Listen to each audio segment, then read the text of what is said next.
Bueno, bienvenido a uno de los bloques más taquilleros y que más interés generan siempre en los cursos de catarata, que son las complicaciones. Tenemos un bloque fenomenal, organizado y ayudado por el doctor Luis Real de Ecuador, que yo creo que se van a divertir mucho y vamos a aprender. Si querés presentarlo. Bueno, bienvenido ¿Listo? Luis y bienvenido a todos los disertantes de este gran módulo. Primero felicitarlo Luis por la organización y su tiempo y su apoyo a Oftalmo Córdoba. También queremos agradecer a SECSA, a la Sociedad Ecuatoriana de Catarata y segmento anterior, en la cual Luis está ahí muy involucrado. Muchísimas gracias por su apoyo con Oftalmo Córdoba. Como dijo Noé Rivero, vamos a comenzar con un gran bloque de complicaciones en cirugía de catarata. Tenemos grandes disertantes nacionales e internacionales y esperamos que les guste. Luis, adelante. Bueno, muchas gracias. Buenos días con todos. Para mí es realmente un honor haber podido colaborar con ustedes y la verdad me divertí mucho. Ha sido un placer. Espero que el próximo año podamos vernos y estar juntos y al final del congreso disfrutar un asadito. Bueno, pues es un bloque muy bonito. La verdad es que el aprendizaje que vamos a lograr es muy bueno. Tenemos unos disertantes fantásticos. O sea, este es un módulo para grabar y ver varias veces. Voy a seguir acá. Cuando nosotros iniciamos una cirugía de catarata, que de por sí es una catarata complicada, cualquiera que ésta sea, todos compartimos el mismo miedo. Todos lo compartimos, expertos e inexpertos, que es que se nos pueda romper la cápsula posterior. Pero incluso casos tan complicados, que lo que nos da terror es tal vez no poder poner el lente intraocular en el saco o en el sulcus por lo menos.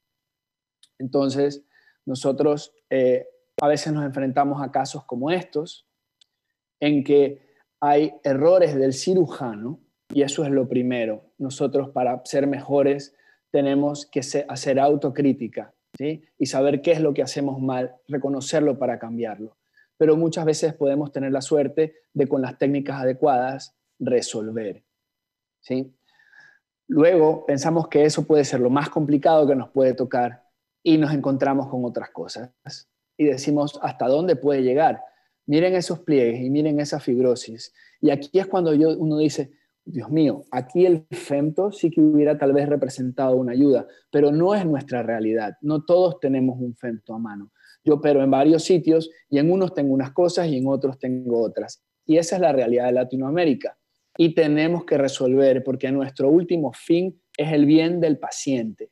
Entonces tenemos que nosotros tener herramientas, mañas, estrategias para poder resolver de alguna manera y tratar de llevar este caso a que sea un caso exitoso. Y muchas veces podemos colocar el lente en el saco y decimos, esto es lo peor que nos pudo tocar. Y nos tocamos con otras cosas, como esto. Miren otra vez este caso de fibrosis, donde ni siquiera puedo romper la cápsula anterior. No pude romper la cápsula anterior, no pude disecar con una aguja. Y tuve que entrar y cortar, hacer una T. Lo que vieron fue hacer una T para poder tratar de hacer una rexis más o menos adecuada y poder resolver el caso. Y fíjense el grado de fibrosis. A lo que más le tengo miedo es la fibrosis en la periferia.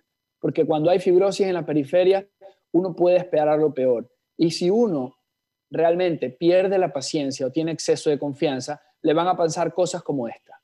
Cuando yo debía haber seguido usando la tijera y cometí un error. Fíjense la fibrosis brutal que había y quiero que vean esto. Aquí voy a tratar de parar el video. ¿Sí? Miren lo que hay debajo de esa cápsula. Esto es lo que está pegado y lo que hace fibrosis. Fíjense en esto. Quiero que vean aquí en hora 2. Miren este huequito que está aquí. ¿Sí lo ven? Este huequito. Porque uno aquí tiene la duda, ¿convierto o no convierto? Eso es una pregunta que uno siempre se le va a hacer y la duda te da vueltas en la cabeza. Te da vueltas en la cabeza. Y a veces no conviertes como en el caso anterior. Pero, muchas veces lo que debes hacer es convertir. Y miren lo que pasa ahora. Miren esto. Miren, aquí voy a parar. Miren cómo se comporta el borde que está cortado, el borde dañado de la cápsula anterior, cómo toma una configuración hacia adentro, es decir, invertida. Cuando ustedes tienen esos signos, algo está pasando y en ese momento tienen que convertir. Esta es la enseñanza clave que les quiero traer hoy. Nada más esto, porque mi video es muy cortito. Entonces, en ese momento, lo que yo decidí fue hacer, convertir, y en efecto, miren cómo está ahí, estaba detrás de la catarata, estaba la ruptura de la cápsula posterior. Entonces, uno tiene que resolver, tratar de sacar eso que estaba pegado, hacer vitrectomía anterior y tratar de sacar todas las masas. Y lo importante es que en este caso, usando técnicas adecuadas, usando estrategias adecuadas, podemos lograr colocar un lente en el sulcus sin problema. Nos vamos a encontrar con problemas en la vida, pero lo importante siempre es tratar de aprender de ellos y fallar. Hay una expresión en inglés que se llama fail forward y es fallar hacia adelante. Siempre que fallas es un aprendizaje y enfrentarlo con la mentalidad adecuada es lo que te hace mejores. Pero bueno, ¿cuál es el punto de esta introducción que quería hacerles? El punto es que quería yo darles el mensaje de que a veces podemos poner el lente intraocular, pero a veces no. Y afaquia es la última complicación con la que nosotros nos enfrentamos y una de las que más terribles de enfrentar muchas veces. Y para eso quiero que estos monstruos que voy a presentar a continuación los disfruten mucho y aprendan mucho de ellos, porque va a ser invaluable lo que nos van a dejar. Muchas gracias a todos, muchas gracias a los organizadores y muchas gracias a mis compañeros que vienen ahorita delante mío. Gracias, Luis, por esta introducción a la complicación y a la afaquia. Por una cuestión de tiempos, vamos a presentar a Ashwin Agarwal. Es un cirujano muy joven, con una extraordinaria descendencia de oftalmología de excelencia. Él es de la India y nos va a presentar una técnica desarrollada por su padre, el doctor Amar Agarwal, que es Glued-Yol.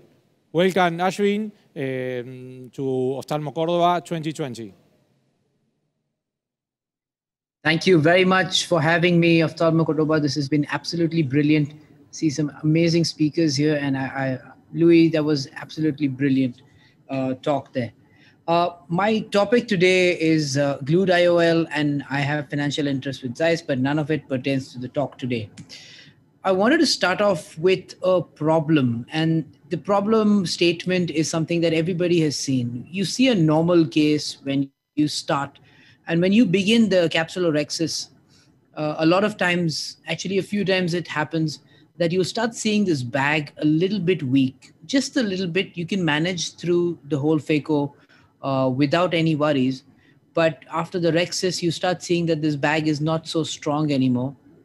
And so before you begin any of the procedures, I like to put in a capsular hook in these cases, only during the case that I shouldn't have any issues. I would put in a capsular tension ring after this and an intraocular lens if everything goes fine. But that was not the case in this scenario. So I'm starting off with my phacoemulsification and everything is going pretty smooth. I'm chopping, and how many times has this happened to you before? This next step right here. Oops. And it happens because of inadvertently you've gone and tried to fetch that little cortex or that epinuclear ball, and that causes you a lot of turmoil.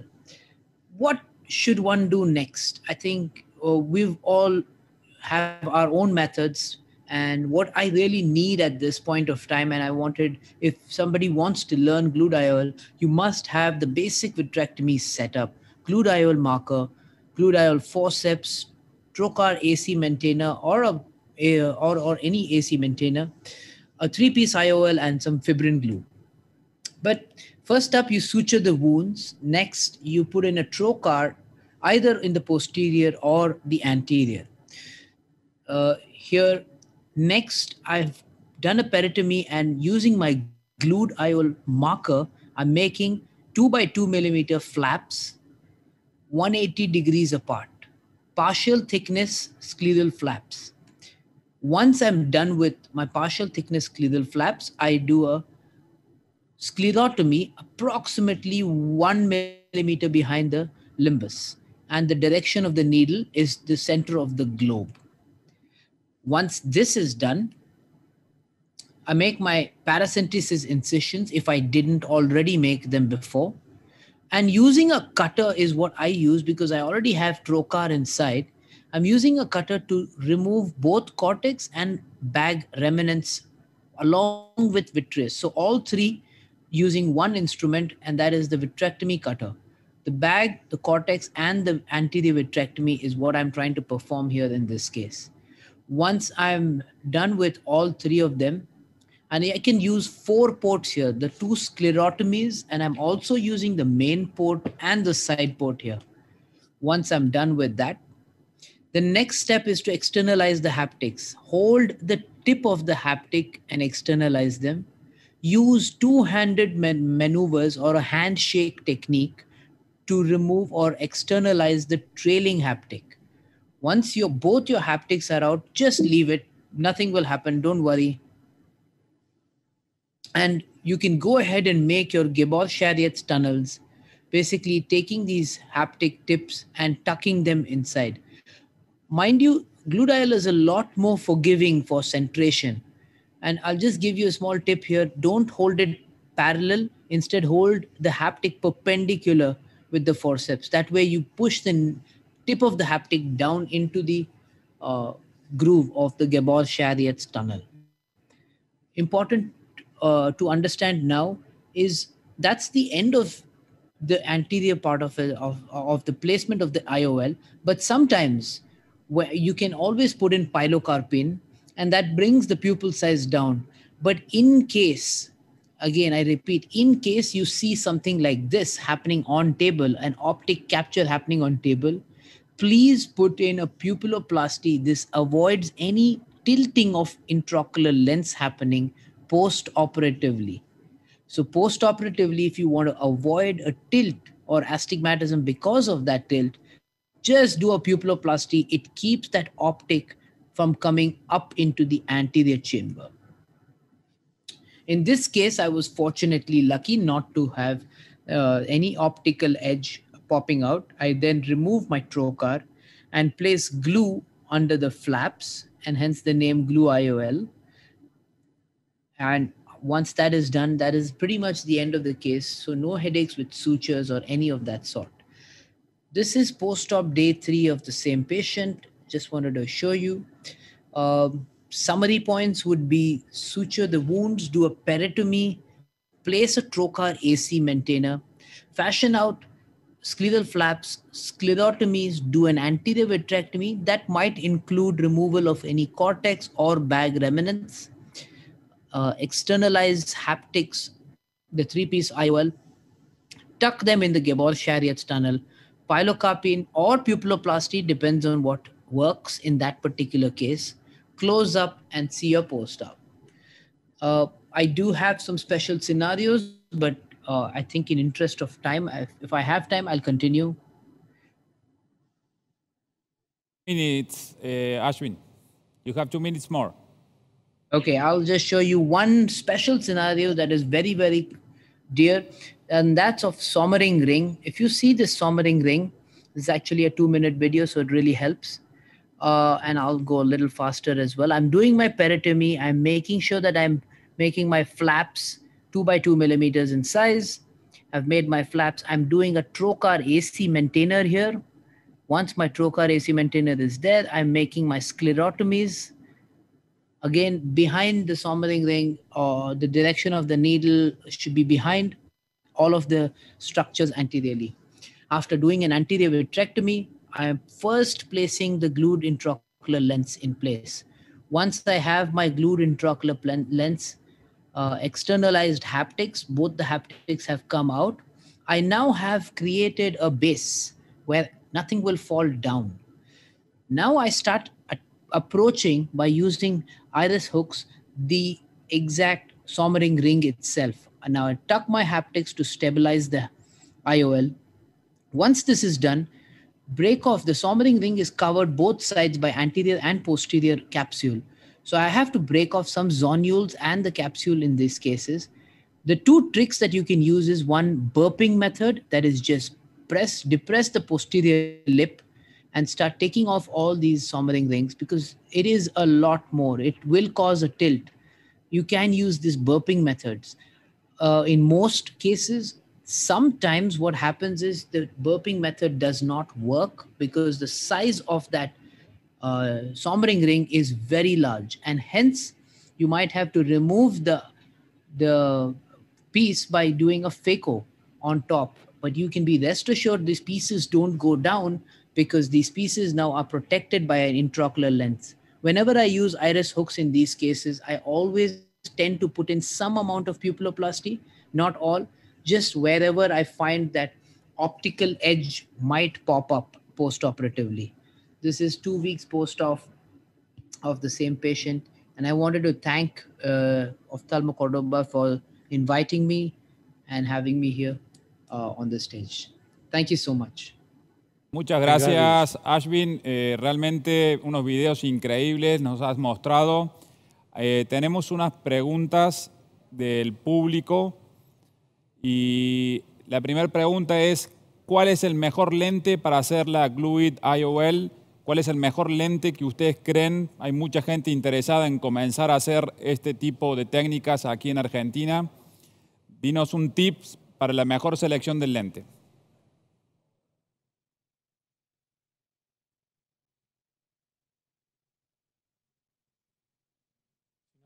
We want to know about which one is the best IOL for doing the GLUID IOL technique. If you can tell us which one is the best one. Yes.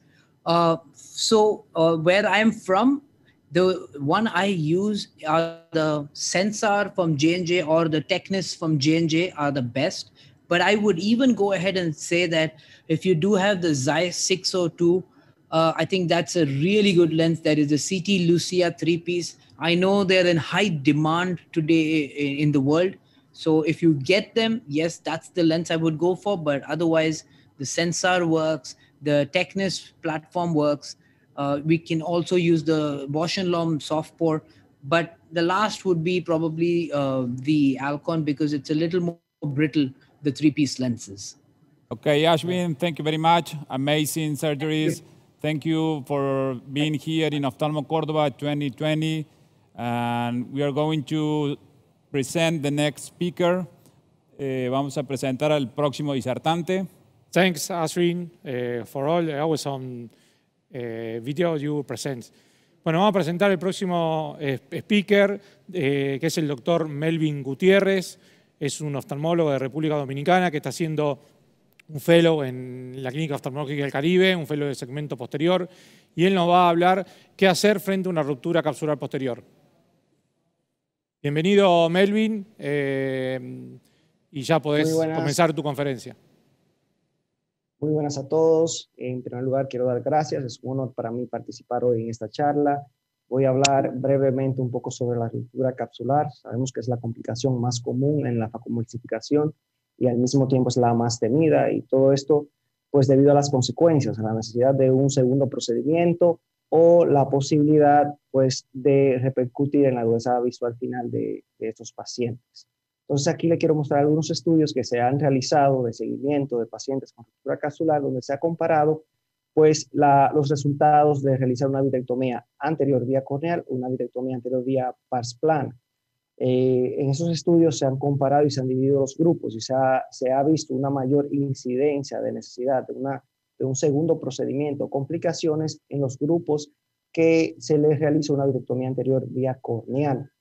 Otro estudio que se presentó este año en julio, donde se evaluó el riesgo de desprendimiento de retina en pacientes con ruptura capsular que se manejaron con vitrectomía vía anterior o vitrectomía vía pars plana, se siguieron 23.365 casos de catarata, con 199 casos de ruptura capsular posterior.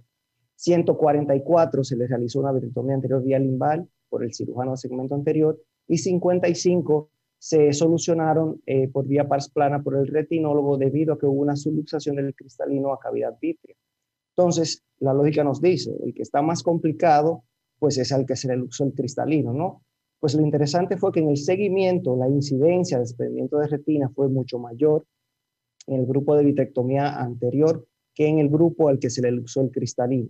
Y pues, ¿por qué sucede esto? Entonces, hay varias teorías. Número uno, usualmente el cirujano de segmento anterior maneja calibre de vitrectomía número 20 y cortes muy bajos. Entonces, esto produce mucha tracción y puede producir algún tipo de desgarro y luego el desprendimiento de retina. Y esto trae problemas. Mientras que el retinólogo ya usa 23, 25, 27G y pues está más acostumbrado pues, a manejar el vítreo como tal.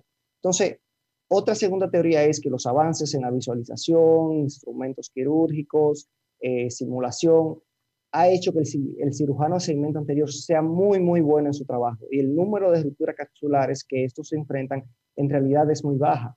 Entonces, ¿qué pasa con esto? Miren, por ejemplo, este cuadro donde vemos, estas son las cirugías realizadas por los fellows desde el año 2017 en nuestra clínica. Fueron 4.710 cirugías con una incidencia de 66 casos de rupturas capsulares para un 1,4%, lo que es muy bajo, ya que sabemos que en centros de alto volumen y cirujanos de alta experiencia su incidencia va de 0,88 a 1,88. Entonces, lo que sucede últimamente es cómo dominamos algo que no practicamos. En realidad, no estamos haciendo todo el tiempo el manejo de una ruptura capsular posterior. Entonces, ahí la clínica da mucho pie a lo que es la simulación. Acá es como el piloto entrena un aterrizaje forzoso en un simulador, él no lo va a hacer en vivo y se está preparando para esta complicación. Entonces acá tenemos al doctor Scaff iniciando su entrenamiento en ruptura capsular en el simulador virtual. También en la clínica hacemos simulación de vitrectomía anterior vía corneal y simulación de vitrectomía pars plana, y de esta manera pues mantenemos estos conocimientos frescos. El cirujano de segmento anterior se familiariza con el vitrector y con el uso de este dentro del ojito y también de cómo manejar el vitrio. Entonces, ¿cómo enfrentar estos casos de ruptura capsular? Pues a eso venimos hoy, a aprender de los mejores. Va a ser un curso totalmente excelente y gracias por la oportunidad. Que pasen buen día.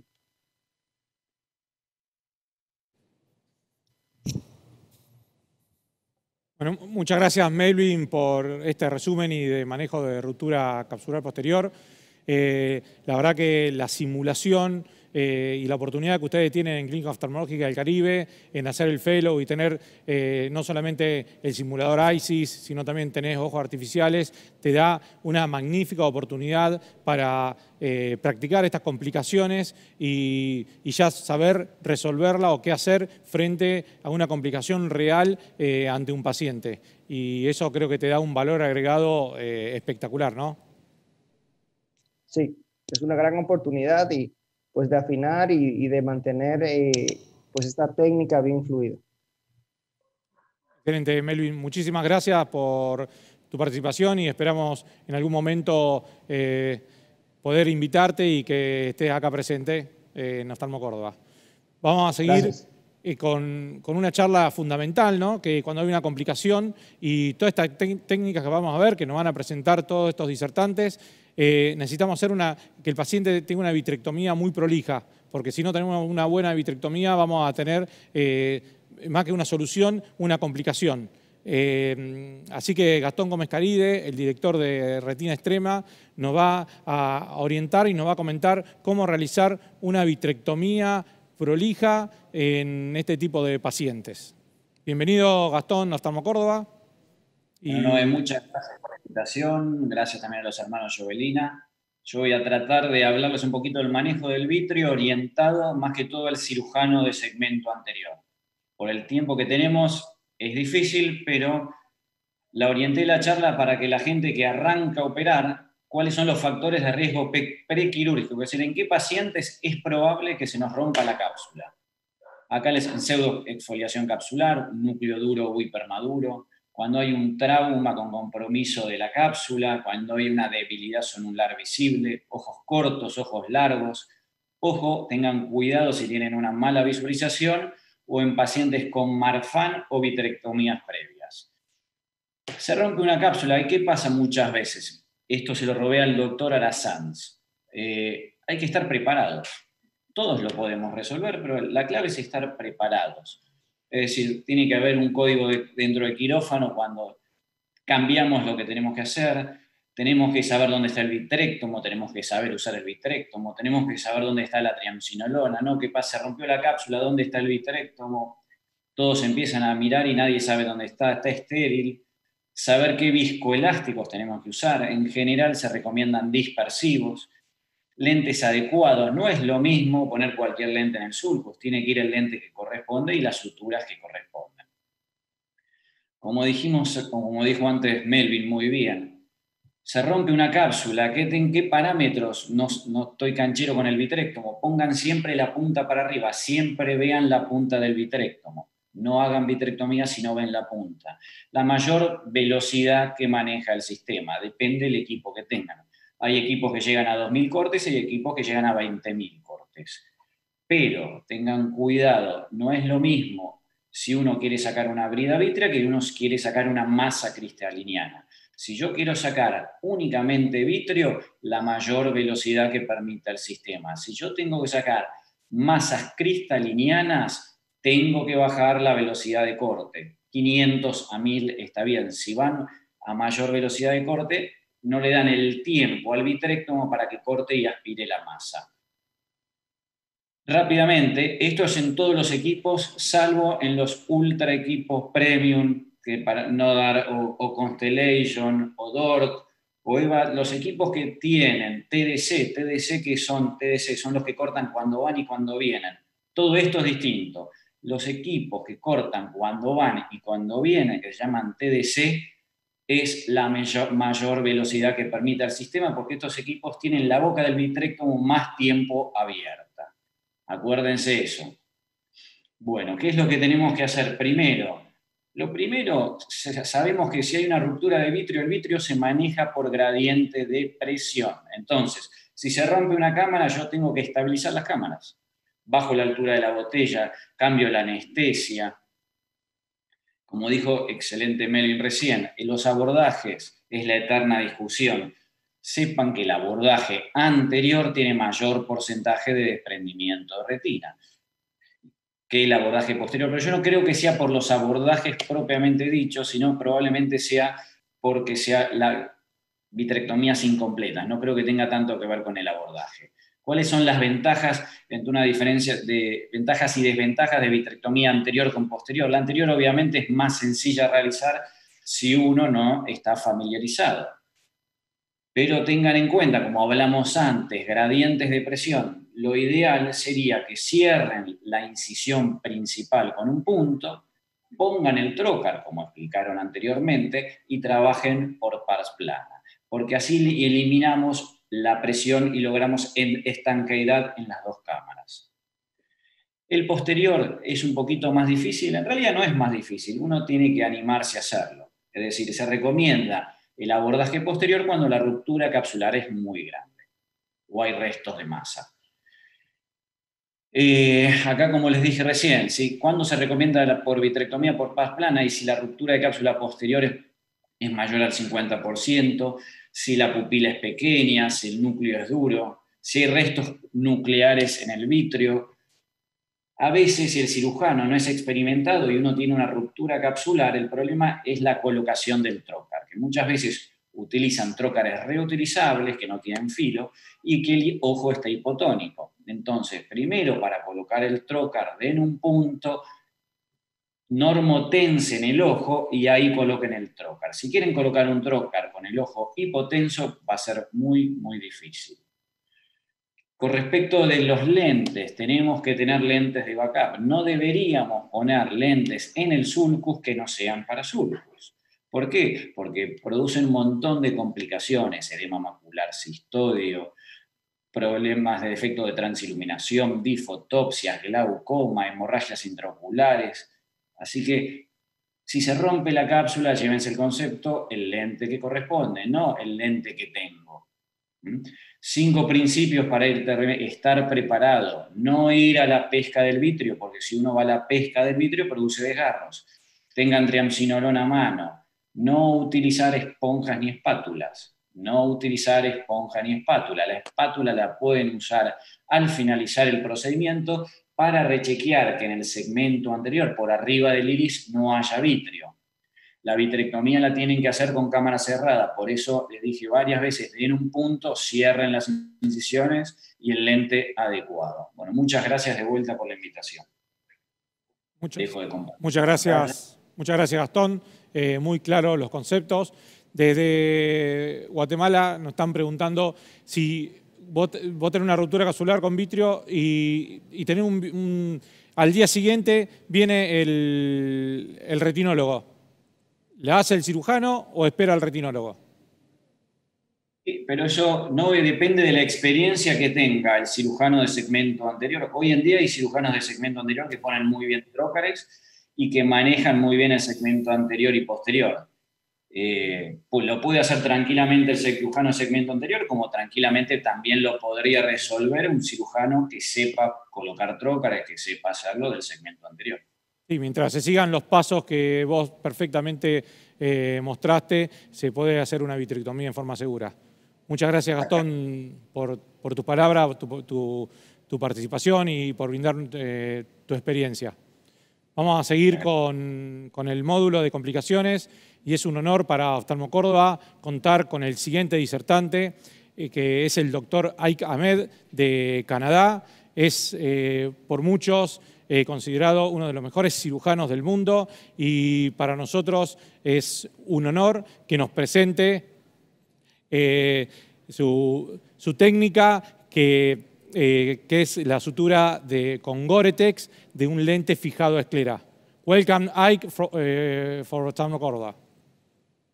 Thank you so much, man. Gracias. So nice to be here. I do miss you guys. We did a bit more before, and now I thought the pandemic would be over by now, but I guess not. So let me share my video here, and I'm just going to share a technique that I use with Gore-Tex suture to manage these sublux crystalline lenses. This is a young patient with Marfan syndrome with the subluxation, and I'll just walk you through it. There are a variety of different approaches to manage these, and I do try to really maintain the capsular bag as much as possible. Of course, there are other options as well. And one thing I will emphasize is the critical positioning of fixation.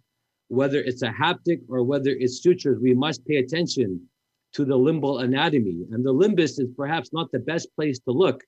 And instead, I like to look more at the blue zone because the blue zone correlates to the anterior trabecular meshwork. And if we go 2 millimeters back from the blue zone, almost 3 millimeters back from the limbus in most eyes, this will give us the best positioning for fixation.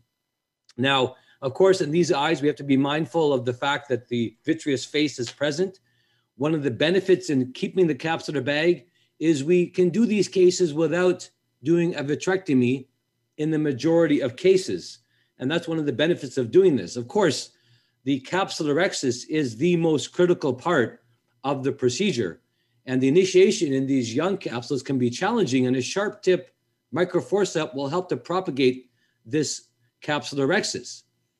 One of the important things to remember with any capsulorhexis when we're using a capsular tension device, or for that matter, any intraocular lens implant, is the importance of maintaining a capsular shelf. An anterior capsule shelf is important to provide support for capsular retractors or segments or CTRs. The other pearl I'll share here is also remembering that the capsular bag is not round or centered.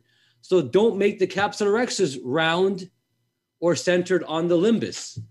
Make it centered on the lens, yes, but let's try to make the capsulorhexis follow the contour of the capsular bag, meaning in this case, it'll be fairly ovalized. And in the young patient, we have to be aware of the elasticity of the capsule and use both shearing and stretching techniques to propagate and complete the capsulorhexis. At this point, we have an option to use a variety of different devices. Here, we're going to use the simple iris retractor. Now, why? This is just temporarily to hold the bag in place. Now, we can leave this for the phaco, but there's some risk in the iris retractor coming off of the rhexis or causing a tear. Instead, it's better off to use a capsular retractor like the MST capsular retractor. But we're putting these hooks here to move the bag over, do some viscodissection, and use here now the capsular tension segment which can be placed through a 2.2 millimeter incision, and using the area of the 120-degree half capsular tension ring placed in the area of the zonular dialysis. And the central fixation eyelet will be used anterior to the anterior capsule to basically use the iris hook now to invert it through the central eyelet. This is like a coat hanger, to hang a coat on a rack. And this allows us to provide broad support of the capsular equator. So now we've done the aspiration of the lens. That's pretty routine. We can detach the iris retractor from the segment. And now we'll prepare for the passage of the 7.0 Gore-Tex. This is a CV8 needle. This is equivalent to a 7.0 USP, basically about specification for, like, for example, 7.0 nylon suture. And again, ample viscoelastic. Watch, the needle is curved. I like to straighten the needle out for this technique.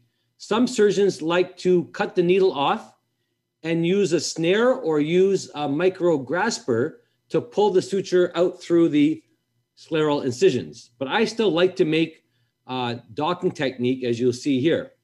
A 25 gauge needle is placed through the scleral groove. We made a groove, remember this. And this is perpendicular to the scleral wall and then coming up into the anterior chamber. And this allows us to dock the needle through the eyelet. Through the eyelet. This is basically passing the needle through the eyelet and single pass all the way through. This is a double-armed Gore-Tex.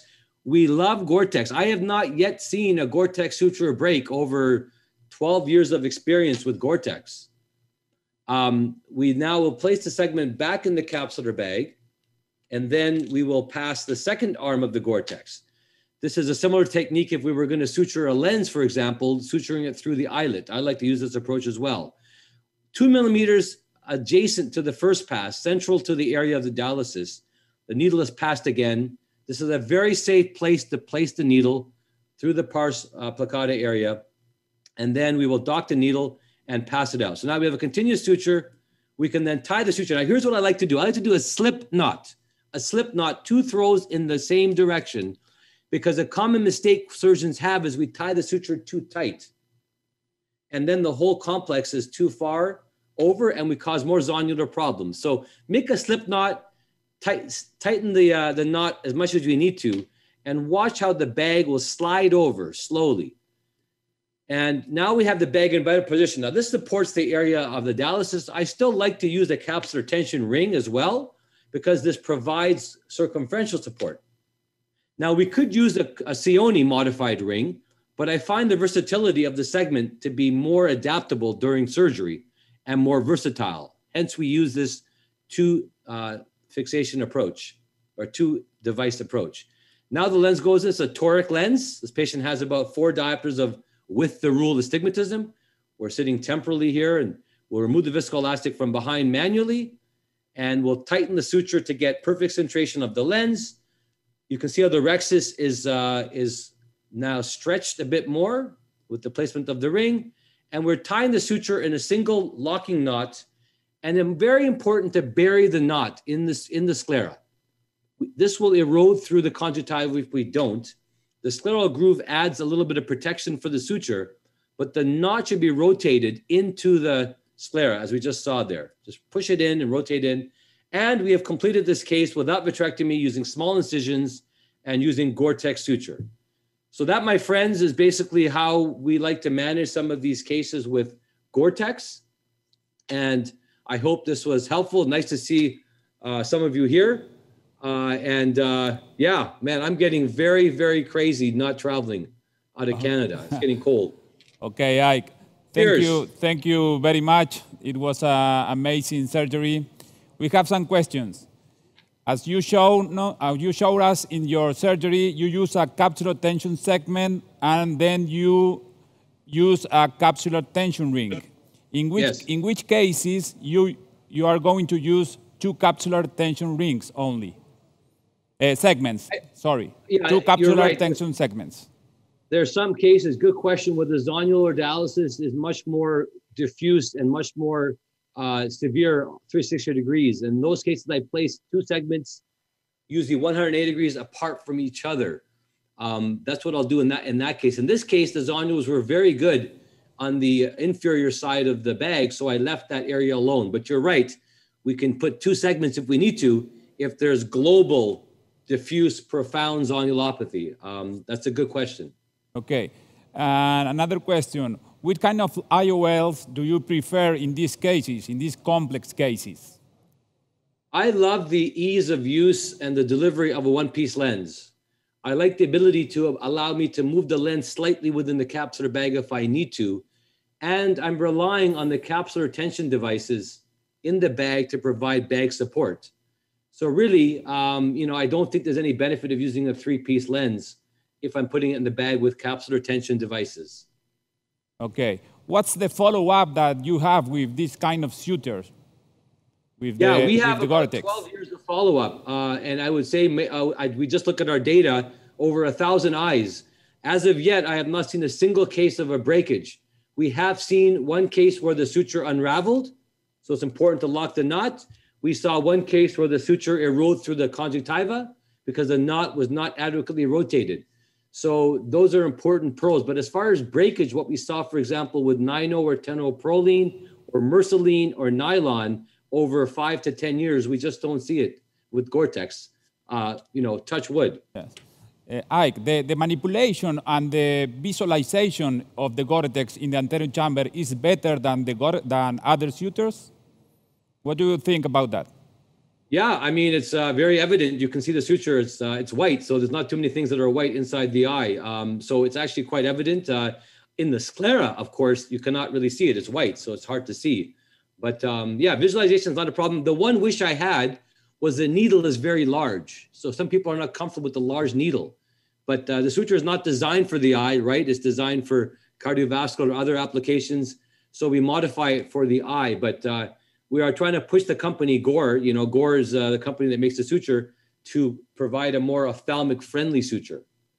Okay, Ike. Thank you very much for your time. I have a question. The last question. Ike, when you decide throw in the towel and say, I not resuture the capsular bag and I suture only the IOL.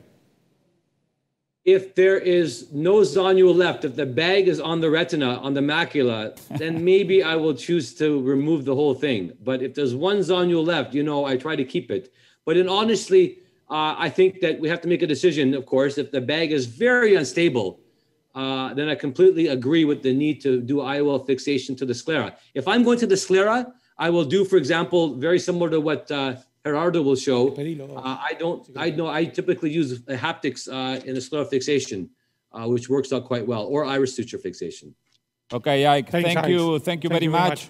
Hey, man. Love you guys. Take care. Really amazing to have you with us here in Ophthalmo Córdoba 2020. It's a huge privilege. Next time in person. Yes. Bye-bye. Thanks. Bueno, vamos a seguir con este espectacular simposio. Para mí es un orgullo ahora presentar al próximo disertante, que es un amigo, es un mentor, fue el que más o menos me involucró en todo esto, que es el doctor Gerardo Balvecchia, un excelente cirujano, director de Faco Extrema, que pertenece también a uno de los directores de OSFI, y él nos va a presentar una técnica que la modificó y la verdad que creo que es el futuro de la técnica de Yamane, que es la técnica Yamane-Balvecchia para pacientes que están en afaquia y uno busca una estabilidad de la lente a largo plazo. Bienvenido, Gerardo, a Ophthalmo Córdoba. Bienvenido, Gerardo. Esta vez online, pero la próxima vez esperemos que sea en persona. ¿Cómo andan? ¿Todo bien? Bueno, muchísimas gracias por la invitación a ustedes, que son los organizadores de Ophthalmo Córdoba. Siempre está bueno agradecer. Este año en Ophthalmo Córdoba está bueno porque está Faco Extrema, está Faco Caribe, está Faco Elche, está todo OPSI, está el CAO, que es el Consejo Argentino de Oftalmología, y está la Sociedad de Oftalmología de Córdoba. O sea, la única forma de que nosotros en estos tiempos de pandemia salgamos adelante es yendo juntos. Así que las felicito por haber incluido a todas las sociedades. Y bueno, Ike, nice haircut. It's like Pocahontas, but it's okay. Bueno, vamos a hablar nosotros de ahora de la técnica de Yamane modificada por mí. Esto es a manera ilustrativa cómo son los pasos. En realidad yo no inventé nada, ni voy a inventar nada, lo que hago es copiar. Mis dos héroes dentro de la FACIA son Agarwal y Yamane. Yamane en el 2016 tuvo el gran premio en el ASCAR con su técnica nueva. Lo que él postula en sus trabajos es que todas las ápticas derretidas le quedan en la esclera. A mí eso realmente no me pasa ni me va a pasar. Yo tenía un montón de pacientes con esos puntos azules sobre la esclera, entonces eso me daba miedo a largo plazo, porque muchas veces era gente joven que operaba y yo pensaba, ¿qué va a pasar con esto dentro de 10, 15 años? Bueno, la solución que yo encontré para eso, porque uno de los riesgos que podían pasar era este. Esta es una foto que me mandó el doctor Garcés, que una áptica destruida, endoftalmitis. Chau, no hay muchas cosas a tener en cuenta en ese ojo. ¿Qué hice yo? Un bolsillo. Copié en cierta forma el bolsillo de Agarwal, lo modificé un poquitito y los pasos son estos, a diferencia de la Yamane. Abrimos conjuntiva, cauterizamos la zona. Medimos con un compás o no, si no a mano alzada, 400 micrones. Yo tengo la suerte de tener un compás que es cuadrado, que es el que usa Albertazzi para los anillos. Medimos 2 milímetros del limbo. Surco perpendicular al limbo y perpendicular a la esclera. Si no tienen el compás, a mano alzada. Bolsillo con un 23 o 25G. Y una vez que está hecho bolsillo, van con la aguja 30G Tingwall para entrar al ojo. Hacen el túnel escleral e ingresan. Lo mismo, bolsillo, aguja. Muy repetitivo, muy sencillo una vez que pasan los primeros 10 casos. Después se resuelve el problema de base como lo que fuere. En este caso había que sacar todo porque estaba todo suelto. Yo no soy como hay que mantiene todo en su lugar. Lo que está en el ojo y no funciona, para mí sobra y hay que sacarlo. Vitrectomía anterior, hoy hablaron, el cirujano de cataratas debe saber hacer una vitrectomía anterior. Nadie se va a poner a pelar hialoides, pero deben saber hacer una vitrectomía. Insertamos la primera áptica dentro del lumen de la aguja. Lo ideal es hacerlo mientras que está en el inyector. Segunda áptica dentro del lumen de la aguja, exteriorizamos de a una por vez y derretimos. Se terminó la técnica modificada. Ese botoncito hace que el áptica no vuelva a ingresar. Y la diferencia es esta. A mí me quedan todos los botoncitos por debajo de la esclera. Se tarda un poco más en cauterizar, abrir conjuntiva. Bueno, está bien. Pero realmente me parece que vale la pena en pacientes a largo plazo. Este es otro caso. Esto es lo mismo, pero un poquito más lento para repetir todos los pasos. Hay que saber poner trócares. Abrimos conjuntiva. Cauterizamos la zona. Fíjense cristalino. Ahí lo rescata. Yo no lo rescato. Previo a abrir el ojo, yo doblo los bilans, porque si no, no me entran a veces por la órbita, y doblo las agujas y pruebo afuera del ojo si el áptica va a entrar dentro del lumen de la aguja. Muchas veces pasa que no entra. 400 micrones o a mano alzada. Yo los empecé haciendo a mano alzada hasta que le robé el diamante a Albertazzi. Primer bolsillo, 23 o 25G con el bilans. Aguja sin cortar hasta el vértice del túnel. Ahí hacemos el túnel escleral, que el túnel escleral es lo que le va a evitar el tilting del lente y entramos al ojo. Lo mismo del otro lado. Ahí me molestaba un poquito el troca que había puesto, pero bueno, igual lo pude hacer. Entramos al ojo, ya estamos con las dos agujas adentro, resolvemos el problema que tengamos que resolver. Una cosa no menor, la incisión principal a 90 grados donde ustedes pongan las agujas. A 90 grados, porque si no, no están cómodos para insertar la segunda áptica. Sacamos el cristalino o resolvemos lo que fuere. Vitrectomía anterior donde va a ir el lente. No nos metamos muy al fondo. Lo mismo, mientras que el lente está en el inyector, tratamos de enhebrar la primera áptica dentro del lumen de la aguja. Es muy sencilla, la difícil es la segunda áptica. Por eso la incisión tiene que ir a 90 grados. Ahora con una pinza 23G, enhebramos la segunda áptica. Esta es la más difícil. Esto es lo más difícil de toda la técnica. Y exteriorizamos. Con el cauterio, yo tengo el cauterio a batería, los descartables, se derrite la punta de la áptica, se hace el botoncito de un lado, del otro. Fíjense a la derecha cómo está el botón todavía encima de la esclera. Lo escondemos en el bolsillo y se terminó. Miren ahí en el OCT, en el postquirúrgico, cómo realmente acá quedan todos los botones dentro de la esclera. Y esto me trajeron hace un tiempito que está piola para verlo. Este es el microscopio nuevo de Carl Zeiss. Fíjense abajo y a la derecha cómo se ve el áptica y la herida. Esto es intraquirúrgico. Es el microscopio 3D que tiene incorporado el OCT. Entonces, no sé si los más viejos se van a acordar la incisión de Hinch, que era de cataratas, que era algo así, o sea, una perpendicular a la otra. Ahí se ve el tajo perpendicular, el áptica derretida dentro del túnel. Eso es imposible que salga otra vez para afuera. Eso se cierra y tiene la pared del primer tajo. Y ahí se ve el lente, que realmente tiene un buen tilting. No está ni desviado, ni nada. Es una técnica repetitiva una vez que uno pasa las 10 primeras cirugías. Básicamente, esto es lo que quería mostrarles. Muchísimas gracias nuevamente por la invitación y dejo de compartir la pantalla. Muchas gracias, Gerardo, por compartir esta técnica que creo que es el futuro de las afaquias. Como vos sabés, yo desde que me la enseñaste hace unos 3 años atrás, la vengo haciendo y la verdad que es una técnica bastante reproducible. Y con esta modificación nos da la seguridad que necesitamos a largo plazo. Al enterrar las ápticas, uno puede hacer esta técnica en personas jóvenes y sabe que van a durar durante mucho más tiempo y vamos a evitar complicaciones como mostraste, endoftalmitis o destrucciones de las ápticas. ¿Cuál es la lente ideal para comenzar a hacer esta técnica? ¿Cuál te parece que es la lente ideal y cuál es la lente que tendrían que evitar para no frustrarse cuando uno quiere iniciar con esta técnica? Bueno, eso depende del país donde estés. Acá en Argentina, para empezar, yo siempre recomiendo que las ápticas sean del material que es PVDF, que esas son prácticamente irrompibles. Realmente uno las puede maltratar mucho y no se van a romper. Las primeras 10 yo recomiendo que hagan con ese tipo de lentes. El único problema de esas lentes, las que están en Argentina, porque en otros países está la Lucía de Zeiss, que es buenísima, es que la óptica es muy dura. Es un acrílico hidrofóbico, pero es muy dura para plegar. Tampoco tan grave, ¿no? Una vez que están cancheros, a mí mi lente de elección es la Sensor, la Technis 3 piezas.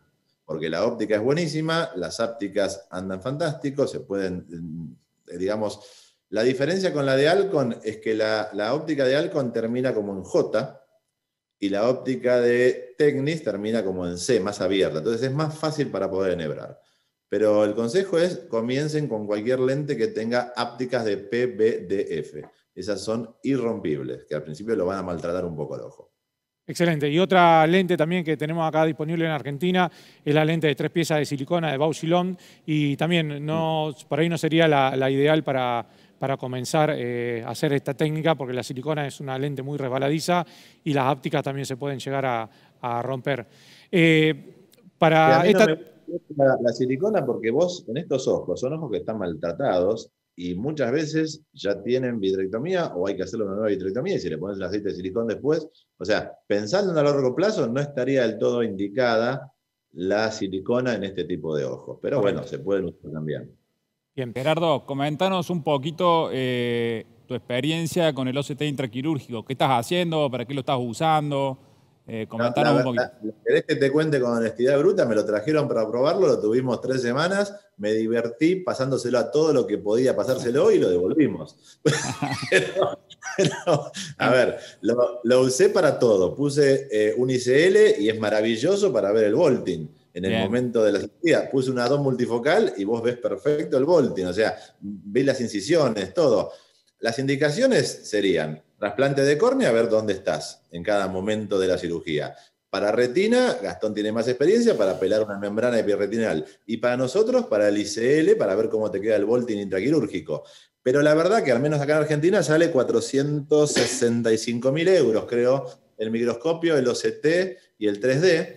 Y bueno, en este momento puntual yo no lo puedo comprar. Por ahí más adelante seguramente sí. Es un chiche muy divertido para esas 3 indicaciones que les conté recién. Me parece que no encontré muchas otras indicaciones. Es divertidísimo. A ver, me pasé pasando el OCT por todos lados. Vi el borde del lente, esto, aquello. Ya van a aguantarme todo este año con las clases que voy a dar esas 3 semanas que pude probar el microscopio, pero bueno, nada, es un chiche.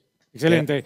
Y otra pregunta, que el cálculo de la lente que nos están haciendo es el cálculo de la lente intraocular. ¿Cómo lo calculás? ¿Es el estándar porque la lente quedaría en plano o haces algún cambio en la lente planeada que tenía en ese paciente? A ver, vamos a la realidad. La realidad son ojos destruidos que tenés que tratar de arreglarlos y darle la mejor calidad de visión posible. Si vos vas a ir a buscar las 10 décimas, en mis manos es prácticamente imposible sin corrección, ¿sí? Porque son ojos especiales, no es un multifocal, no es un lente. Yo hasta descreo muchas veces de las cosas que muestran, que les quedan todos 10 décimas Jagger 1 sin corrección, porque a mí no me pasa y no soy tan malo. Yo hice un estudio de los primeros 40 casos con VM, a ver dónde entraba dentro del ojo con la aguja, ¿sí? Porque uno postula que tiene que entrar en el sulcus, y la verdad es que por más que hagas todo prolijo, no entras muchas veces en el sulcus. A veces entras un poquito antes, a veces entras en el cuerpo ciliar. O sea, la predictibilidad del error postrefractivo en mis manos es más menos 1,5 dioptrías. Más o menos va por ahí. Más el astigmatismo que tengan, porque si el paciente tiene un lente de PMMA y lo operaron hace 15 años con un lente de 7 dioptrías, ese paciente tiene por lo menos 1,5 dioptrías de astigmatismo. Entonces, algunos que otros quedan en 10 décimas, la verdad es esa, pero me parece que es un poquito de casualidad. Yo tengo el chiquito que siempre cuento de 15 años, que el nene ve 10 décimas sin corrección, era un Marfan, pero no es lo habitual. Quedan con más o menos 1,5. Bueno, yo lo calculo como para el VAC directamente, pero de ahí a que me queden todos perfectos, no es la realidad en mis manos. Excelente. Gerardo, una última pregunta yo te quiero hacer. Los que hacemos trasplante endotelial, ¿vos me recomendarías meterle una burbuja en la cámara anterior para pegar un injerto con una técnica de Zamane-Valvecchia? ¿Cómo ves vos el tema de la presurización con una burbuja digamos, a alta presión y tener esas ápticas ahí en la técnica que vos haces? ¿Cómo lo ves? Yo, en principio, no pasa absolutamente nada. Uno de los pacientes que tengo, que también tuvo mucha mala suerte, el primero se le soltó todo lo que tenía puesto dentro del ojo. Le saco todo, le hago un Zamane modificado. A los 6 meses lo atropella un auto. O sea, y el lente quedó en su lugar perfecto. Así que realmente quedate tranquilo que eso no vuelve a entrar nunca más si hiciste todo bien. O sea, podés meterle aire a presión, podés hacer lo que sea, que no hay mayores problemas. Bueno. Uno de los secretos, Gerardo, en esta técnica es la simetría, ¿no? Para tratar de evitar de que te quede un tilt en la lente y que que eso te generaría un coma y un astigmatismo irregular muy difícil de corregir. ¿Cuál sería por ahí un tip o secreto que vos usás para tratar de que la lente, ya dijiste que uno trata de hacerlo, pero puede llegar a fallar, pero cuáles son los tips que vos podés decirle a la gente para tratar de que la lente quede lo más centrada y sin tilt posible? Midan todo varias veces. Una vez que yo hago el primer bolsillo, mido otra vez dónde están los 180 grados. Eso es lo primero, que a veces uno los marca antes de empezar y ese 180 no es exactamente el mismo. Entonces lo mido, yo con una regla, con lo que fuera, la pongo donde está el primer bolsillito y ahí donde cae a 180 hago el segundo. Eso es lo primero. Después, los 2 triangulitos con el bilance que sean de la misma medida. Mi tope es donde el bilance, que es un rombo, donde termina, donde empieza otra vez a doblar, hasta ahí es la profundidad o el largo del bolsillo. Y lo que te va a dar el tilting bueno o no es el túnel que vos haces con la aguja en la esclera. Ahí hay que frenar y tomarse 1 minuto más para tratar de construirlo lo más repetitivo posible a ese tunelcito chiquitito antes de entrar al ojo. Pero no quedan mal, realmente no quedan mal. Y para que el túnel ese sea más repetible, en general lo haces con el ojo cerrado, con el ojo con tensión, porque sería muy difícil con el ojo si tiene pérdida. Porque una de las críticas que me hicieron siempre es ¿para qué metes las agujas al principio si todavía no le hiciste nada dentro del ojo? Entonces ahora lo que hago, que en las últimas 4 lo hice, que va igual, porque después con el mantenedor de cámara del vitrectomo le doy tono al ojo, hago los 2 triángulos y no entro con las agujas. Resuelvo el problema que tiene el ojo adentro, le hago la vitrectomía y recién ahí entro con las agujas adentro del ojo. Gracias Gerardo. Y la gente puede ver esta técnica si está más interesada en el canal de YouTube de Faco Extrema, ¿no? Ahí tenés explicado, hay muchos videos, ¿no? Está todo el Facoextrema de este año, está en la plataforma, se meten a la página facoextrema.com y ahí tienen todo absolutamente lo que hicimos este año. Hay un par de cirugías en vivo con llamantes, está lindo para seguir recorriéndolo. Muchas gracias, Gerardo. Gracias por tu participación. Gracias a ustedes por la invitación y bueno, muchachos, a seguir adelante. Chao, Gerardo. Hasta luego. Bueno, vamos a seguir con el curso y vamos a cruzar el charco, vamos a ir a Portugal con la doctora Isabel Prieto, que nos va a mostrar una técnica espectacular, muy reproducible, que es la fijación de una lente a iris, pero a nivel retropupilar. Ella tiene una técnica que la hace muy fácil y muy reproducible, que me encanta, por eso la invitamos a que nos muestre acá en Oftalmo Córdoba su técnica y lo sencilla que realmente lo hace para cualquier cirujano del segmento anterior. Bienvenida, Isabel, un gusto que estés acá con nosotros. Gracias por la invitación. Es un placer estar con vosotros todos. Y yo he enviado el vídeo que se puede poner y que para no tardar mucho tiempo. Estamos hablando de Artisan retropupilar, que se nota que tiene un incremento un poco mayor en los últimos años. Yo creo que es porque también la técnica normalmente es menos compleja que las técnicas de anclaje escleral, pero también tiene sus problemas porque tiene una incisión muy ancha y tiene serios problemas por culpa del tipo de anclaje. La técnica se pone la lente, se tiene que poner al revés y para eso se tiene que cambiar la constante y la parte de los sonidos ya tiene. Y aquí, como se ve, yo para obviar los problemas del anclaje, que como no se ven los ápticos, lo que pasa es que es difícil ver dónde queda enclavado y es difícil que quede simétrica la lente, no se puede ver si está simétrico o no y además cómo se puede caer. Con los cirujanos de segmento anterior es problemático como debes calcular.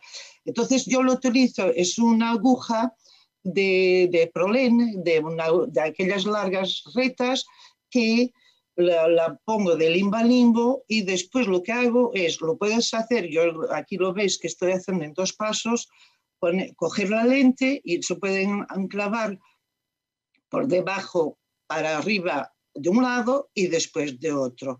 Lo que pasa es que también sirve este pequeño dispositivo como un guía, porque puedes desenclavar y volver a enclavar y estás viendo y estás controlando lo que está pasando. Por otro lado, se enclava simétricamente y puedes averiguar que está todo bien, siempre asociado, en casi todos los casos, como habéis hablado, con una buena vitrectomía anterior con la ayuda de triamcinolona. Yo acostumbro hacer, por si acaso, hago siempre una pequeña iridotomía con el vitrectomo que queda redondita y lo que pasa es que tenemos una pupila muy regular. Aquí en este caso, que para enseñaros que no es muy bonito, pero es un caso de una faquía traumática en que ha sido necesario primero hacer una pupiloplastía y en que se puede introducir la aguja antes de hacer la incisión, que es más fácil porque el ojo está más hipertónico y en cámara cerrada.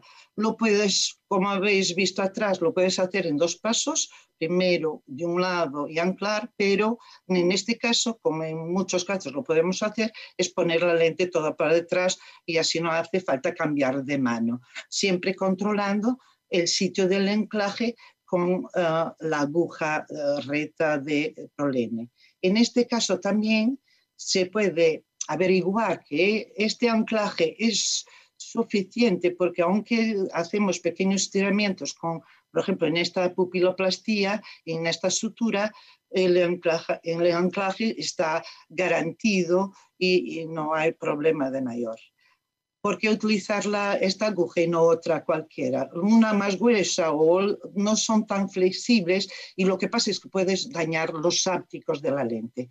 yo hago siempre el control del astigmatismo, que es una de las desventajas de la retropupilar, pero con resultados que ves bastante buenos. El último caso aquí es de una inyección corneana. Yo me gustan más las córneas esclerales, pero en casos se puede extraer la lente por esta inyección y normalmente lo hago antes de poner la lente. ¿Por qué? Para no crear problemas de empujar la lente con la propia aguja. Aquí, en 2 pasos también, yo tengo siempre intento tener mucho cuidado para no perder la lente, como debes de calcular. Uno de los problemas de los cirujanos de segmento anterior es utilizar esta técnica exactamente por culpa de eso, porque para un cirujano de segmento posterior no hay problema. Si se cae la lente, la va a buscar y tan tranquilo. Aquí lo mismo, la misma técnica. Estos ojos normalmente son muy dañados, con hemorragias. Yo creo que con una buena vitrectomía y con esta técnica que nos da una buena centraje de la lente y una forma muy simétrica de colocación, con un anclaje también muy suave y que no causa distorsiones, tiene para mí, desde que lo utilizo, con muy buenos resultados, tanto estéticos, funcionales y sin complicaciones. Y parece que para mí es una alternativa buena para este tipo de lente y pequeños dispositivos, grandes ayudas. Por eso gracias por vuestra... Muchas gracias, Isabel. No, muchas gracias, Isabel, por presentar tu técnica, que la verdad que me parece maravillosa, porque uno de los talones de Aquiles de esta técnica muchas veces es no hacer una cirugía simétrica y puede quedar la lente descentrada, y con esta técnica que vos desarrollaste, que la verdad que es muy simple porque todo el mundo tiene una aguja 10-0 de Prolene, uno puede hacer esta técnica siempre de la misma manera. Una pregunta que nos hacen es cómo calculás la lente intraocular, porque el Iris Club está diseñado con una constante para estar por delante del iris, y vos lo ponés por detrás del iris. ¿Cuántas dioptrías vos le sacás en forma empírica, o tenés un calculador para calcular la lente intraocular? Tenemos un calculador. Además, nosotros lo que hacemos es, previamente a la cirugía, si anticipamos alguna complicación, ya lo tenemos ya calculado para la retropupilar. Así que ya tenemos con las lentes ya como han hablado hoy muy bien, hay que estar muy preparado para estos casos más complicados. Entonces ya tienes, yo puse ahí en slide, tienes la constante, la cambias. Eso se ve en lo fornecedor, ya la fornece, si no tienes ya en el aparato, pero ya viene calculado. Excelente, excelente, Isabel. ¿Y le haces iridotomía periférica, o por la angulación que tiene la lente y que va cóncava hacia abajo no haría falta realizarle una iridotomía? Sí, yo lo hago casi siempre. Sí, lo hago porque, bueno, teóricamente, porque como esa angulación que tiene, además la pones al revés, además para prevenir el bloqueo, pero yo me parece más, además con el vitrectomo lo haces muy pequeña, muy controlada, y entonces yo creo que es mejor hacerla. Excelente. Muchísimas gracias, Isabel, por haber participado de esta edición de Oftalmo Córdoba. Te mando un beso grande y bueno, vamos a seguir por honor al tiempo y vamos a presentar un médico que tiene una historia acá en Córdoba, así que Tiziano, quiero que lo presente. Bienvenido Gustavo Junin, que nos está visitando desde Brasil. ¿Cómo estás, Gustavo? Buen día, muy bien, gracias por la invitación a todos. Yo seguro soy el disertante más cordobés de este módulo. Hasta tonada cordobesa tienes. Hablo así con la boca alargada. Bueno, el doctor Junin va a estar presentando su técnica, una técnica muy, muy interesante que se llama Safety Basket. Así que adelante, Gustavo. Contanos un poquito tu experiencia aquí en Córdoba. Bueno, les cuento, yo hice el primer año de residencia en el IOC con el profesor Tácite, Laje Poviña, que ya lo extrañamos, doctor Mansi, doctor Rivero, Acuña, un montón de gente buena. Perdóname los otros que no he dicho sus nombres porque era bastante gente. Y después regresé a Brasil. Para mí, como formación académica y personal, fue que seguramente uno de los mejores años de mi vida, no tengo ninguna duda y soy muy agradecido. Mi padre también se graduó de médico en la Nacional de Córdoba, entonces tenemos una relación bastante estrecha. Bueno, ¿el Fernet Gustavo tiene que ver algo con tu mejor etapa de tu vida o no? Bueno, yo quería preparar uno para este módulo, pero acá no se vende. ¿O ya te lo tomaste? Oh, bueno, para quedar más tranquilo para presentar, soy medio tímido.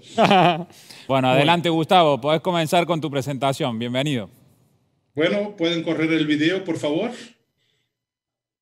Ahí, listo. Vamos a la apertura.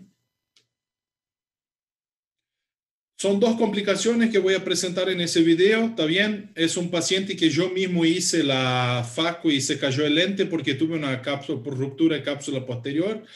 Ahí ya arranco con la vitrectomía para no perder tiempo. En esos casos me gusta usar triamcinolona porque hay siempre el riesgo de que cuando vayamos a pescar ese lente intraocular, de que haya tracción vítrea. Y es muy importante hacer una buena vitrectomía antes de llegar al lente intraocular. Es fundamental, diría yo.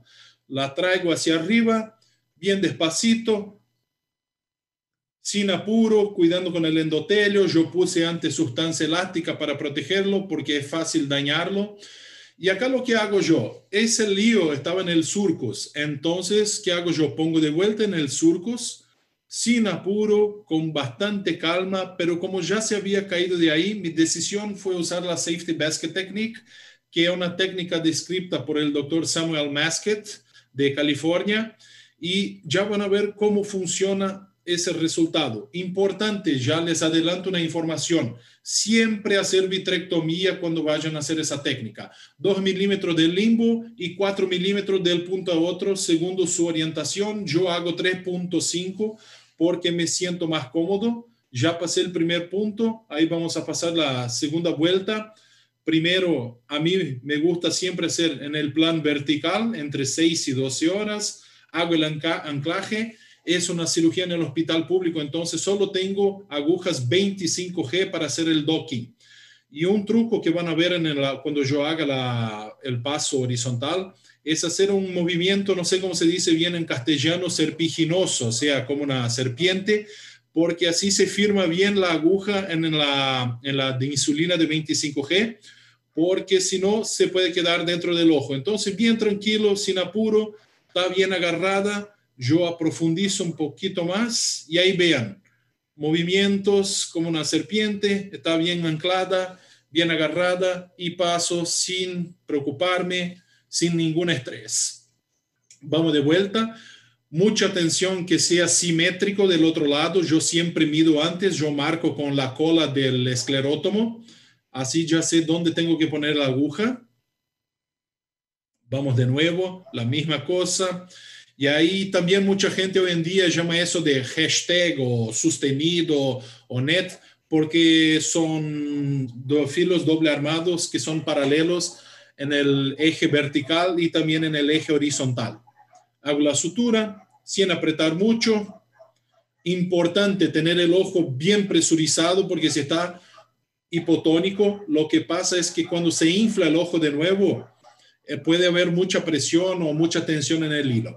Ahora voy a arreglar vamos a decir, la iridotomía iatrogénica que este cirujano hizo con el mismo prolene de 10 ceros. Paso tranquilo. Acá también uso la misma aguja para anclar del otro lado. Es un poquito difícil. Entonces hay que usar también sustancia elástica para ampliar la cámara anterior. Paso una vez. Vamos a hacer el slip knot es importante para no tener mucha presión. Yo voy con el mismo forceps 23G que uso en casi todas mis cirugías, incluso para hacer la rexis. Agarro y en general en los videos yo no presento haciendo la sutura porque no vale la pena. Pero en ese caso sí, yo paso el forceps por dentro ahí del alito ese del que dejamos afuera, ¿no?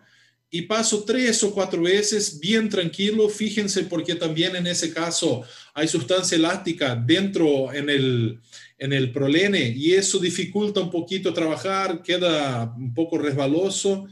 Ahí tracciono ahora sin apuro, despacito, no apriete mucho la primera, siempre poquito a poquito hasta que llegue a la forma que uno desea, que es una pupila más redonda posible. En ese caso, yo debería haber pasado los hilos un poco más en la periferia, o sea, más cerca del borde de la pupila, pero no fue tanto. Entonces quedó una pequeña puntita, pero igual mejora mucho la agudeza visual del paciente.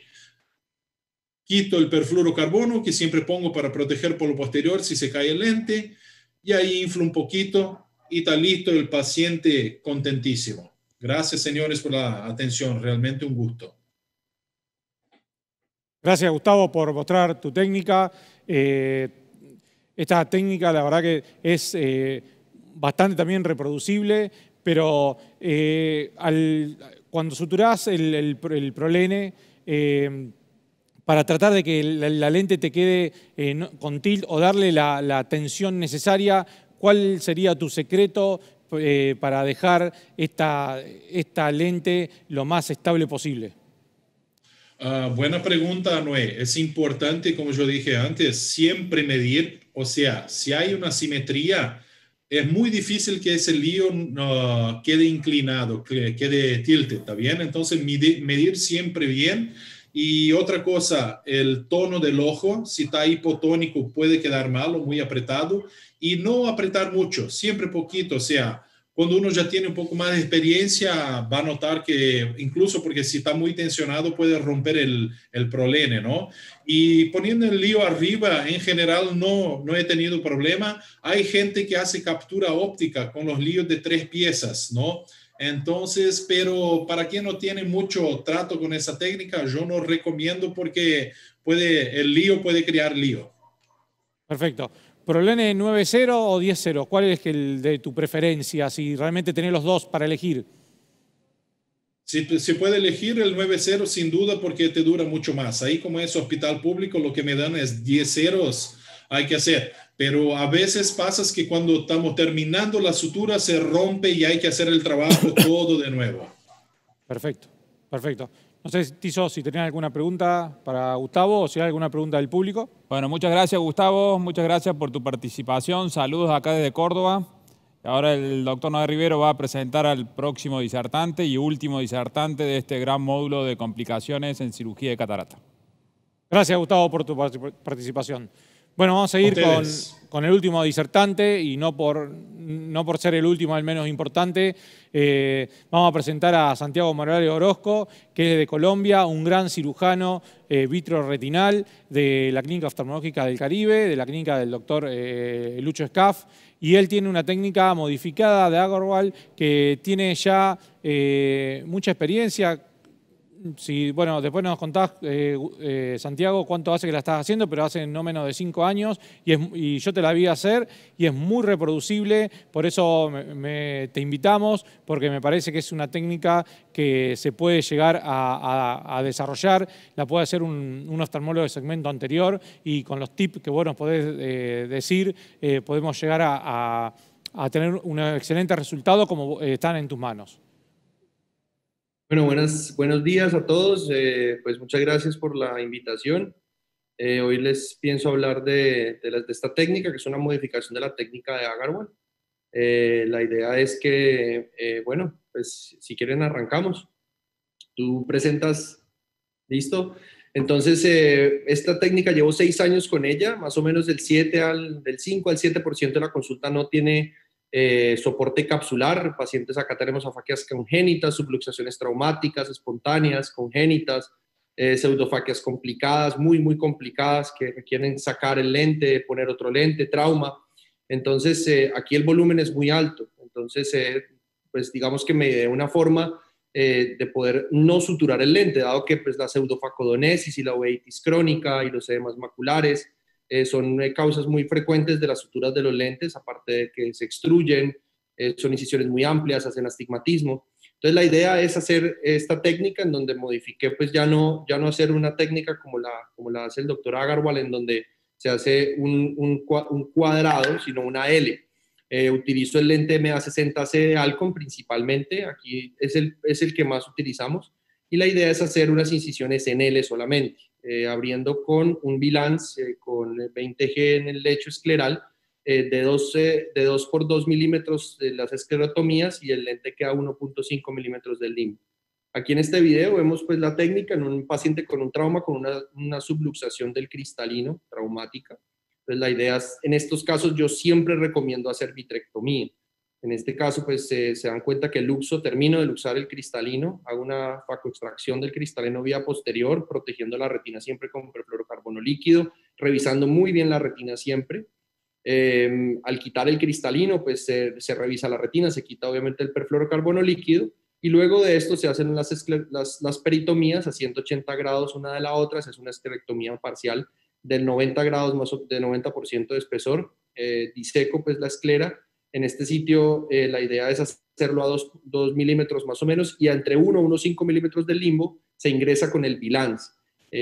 La idea es sacar el áptica doblada, entonces por eso es la incisión que hago con el bilance. Inclusive la Agarwal plantea ciertas cirugías que se pueden inclusive hacer esclerotomías con 18 gauge, que son mucho más grandes que el 20. Luego de esto se inyecta el lente, ingreso con todo el inyector, y lo que hago es abrazar el áptica con una pinza de membrana limitante interna, y sale la áptica doblada. Entonces la idea es que con las incisiones de 20G, yo pienso que es lo suficiente para que salga el áptica y poder rescatar el lente. Como se dan cuenta, pues es una cirugía que en afaquia y vitrectomizado el paciente pueden ser 15-20 minutos de cirugía nomás. Entonces, una vez saco las ápticas, las extruyo por las esclerotomías y hago un tucking, que es lo que se describe desde hace pues muchos años. El doctor Agarwal y muchos otros autores describen de poner el áptica intraescleral. Luego de esto, pues es 2 puntos que se hacen en las esclerotomías. El lente, como se dan cuenta, queda bastante centrado. Y luego de esto siempre reviso retina. Eso es muy importante hacerlo. Siempre revisar retina, porque podemos tener tracciones o ciertas situaciones que ocurren en polo posterior que deban ser tratadas con láser, etc. El siguiente video es básicamente lo mismo, es un paciente en afaquia. El video prácticamente lo traje porque lo que sí podemos ver en estos casos es que podemos utilizar inclusive las mismas esclerotomías donde se abocan las ápticas del lente para hacer una revisión de la retina, en casos que ya están afáquicos. Por ejemplo, en casos de ruptura de dehiscencia sonular en cirugía de catarata que dejo áfacos, puedo ingresar solamente poniendo la infusión y haciendo las esclerotomías directamente. En la misma esclerotomía puedo entrar a revisar retina. Como se dan cuenta aquí, hago las esclerotomías en L invertida, en L y L invertida, por eso el nombre de la técnica. Abro la córnea, inclusive por ahí puedo ir a revisar retina, etcétera, y ingreso con el lente. Como se dan cuenta, pues la idea es abrazar el lente, sacando las ápticas, y una vez se extraen las ápticas, se reposiciona el lente y se vuelve a posicionar.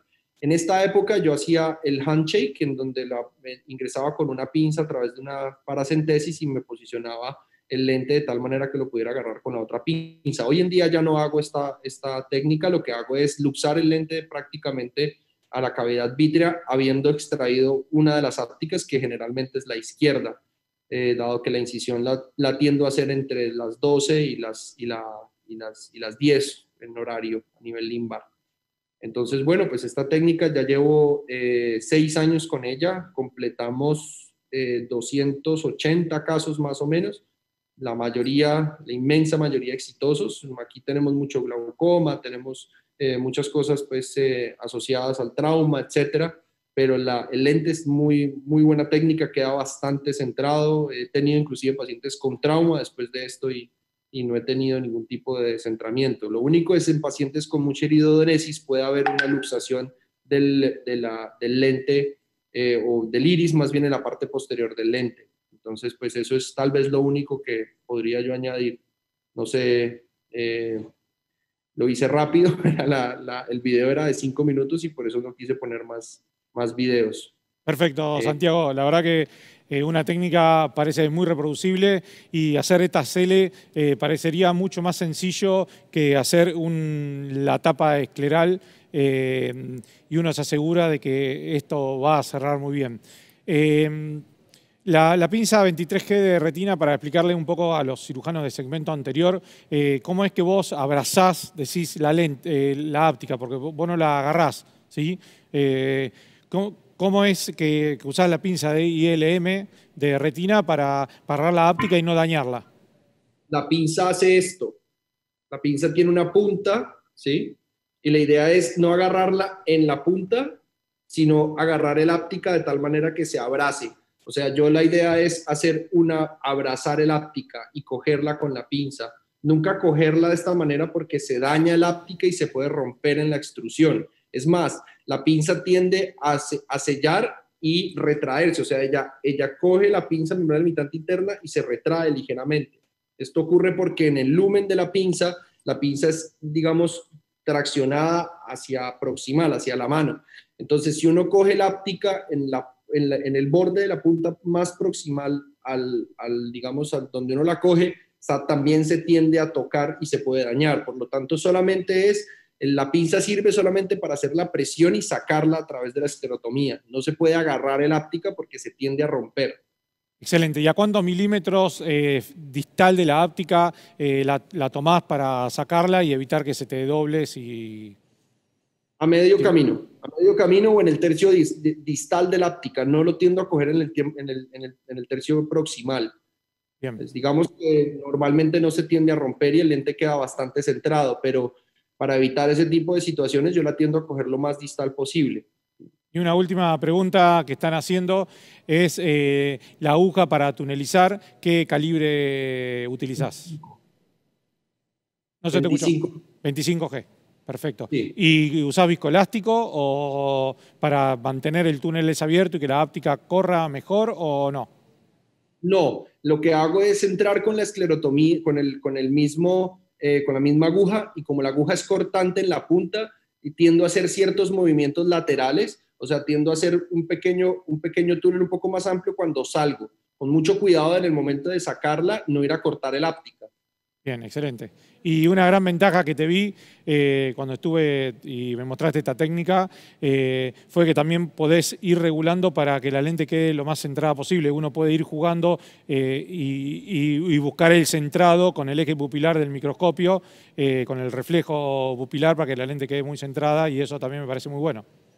Sí, lo principal en este caso es entrar a 180 grados del ápice corneal, ¿sí? Eso es muy importante, con eso el lente siempre va a quedar centrado, porque si queda a 170 o si queda a 200 grados, el lente te va a quedar, digamos, o para abajo o para arriba. Entonces, la primera, digamos, tip para dar esto es a 180 grados exactos, ¿sí? Y la otra cosa es que una vez haces esto, la esclerotomía en el lecho digamos, la entrada con el 20G, hacerlo lo más centrado en el espacio del L. La idea es que la L te da mucha más hermeticidad y un punto para suturar. Entonces, esto lo logramos es que la esclerotomía en ambos puntos, digamos, la entrada con el Vilan sea exactamente a 180 grados. Entonces, con esto, una vez extruyes las ápticas, tú puedes jugar con el lente para posicionarlo que te quede lo más centrado posible. O sea, yo puedo moverlo de tal manera que tengo esa versatilidad, ¿sí? Inclusive en casos en donde siento que el lente queda un poco, digamos, no tan fijo, o que hay escleras ya tiene mucha escleromalacia, se puede inclusive poner un punto encima y quedan anclados, aunque no es lo ideal, pero se puede lograr hacer. Excelente, Santiago. Bueno, muchísimas gracias por presentar tu técnica, por tomarte tu tiempo para estar presente en Oftalmo Córdoba. Y bueno, se cerró este módulo fantástico con excelentes expositores. No quiero dejar de agradecer al coordinador de este módulo, al doctor Luis Real, que con gran esfuerzo logró juntar estos monstruos de la oftalmología y enriquecernos en una de las complicaciones más temidas que tenemos en la cirugía de catarata, que es la faquia. Vamos a seguir, nos vamos a tomar un break y vamos a seguir en media hora, 13:30, se viene Catarata Total, también un módulo apasionante dirigido por Pablo Daponte y Fernando Aguilera. Nos vemos en un rato.